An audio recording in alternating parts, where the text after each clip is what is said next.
ભરૂચમાં વિવિધ સ્થળોએ ગાંધી સ્વચ્છતા મિશન અને ભારત સરકારની સ્વચ્છ ભારત અભિયાન અંતર્ગત વિવિધ કચેરી તેમજ સંસ્થામાં શુભારંભ કરાયો હતો.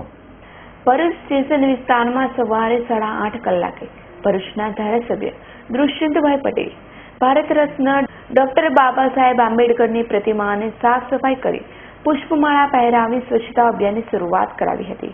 તેમની સાથે અગ્રણી પદાધિકારીઓ, નિવાસ ન્યાય કલેક્ટર બીજી પ્રજાપતિ, પ્રાંત અધિકારી ધાંધલ, માહિતી અને પ્રશાસન વિભાગના નાયબ સચિવ KL પટેલ સહિત અધિકારીગણ, સુરક્ષા સેતુના ભાઈઓ, નગરજનો જોડાયા હતા.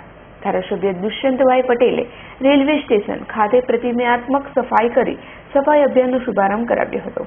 2 ઓક્ટોબરના દિવસે ગાંધીજીની જન્મજયંતિ તેમને વંદન કરાવવા કહ્યું હતું અને વડાપ્રધાન નરેન્દ્ર મોદીને સ્વચ્છ ભારત અભિયાનનું આહ્વાન આપ્યું હતું. તેમજ સૌ જોડાવા માટેનું આહ્વાન કર્યું હતું. નિવાસી નાયબ કલેક્ટર બીજી પ્રજાપતિએ સ્વચ્છ ભારત અભિયાનમાં દરેક નાગરિક સફાઈ પ્રત્યે સભાન બને અને શહેરને સંપૂર્ણ સ્વચ્છ બનાવે તેવી અપીલ કરી હતી. રાષ્ટ્રપિતા મહાત્મા ગાંધીની જયંતિ નિમિત્તે આજરોજ ભરૂચ નગરપાલિકા અને ભરૂચ ડિસ્ટ્રિક્ટ એક્ટિવ જર્નાલિસ્ટ એસોસિએશનના સંયુક્ત ઉપક્રમે સ્વચ્છ ભારત અભિયાન અંતર્ગત સ્વચ્છ ભરૂચની સંકલ્પના સાથે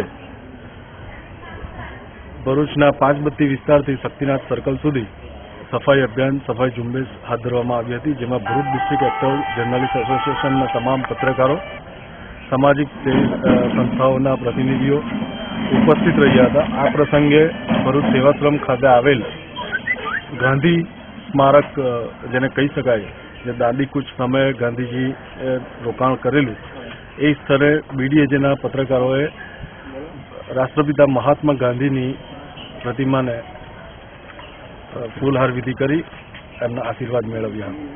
કવિ સૈયદનો રિપોર્ટ, S9 ન્યૂઝ, ભરૂચ.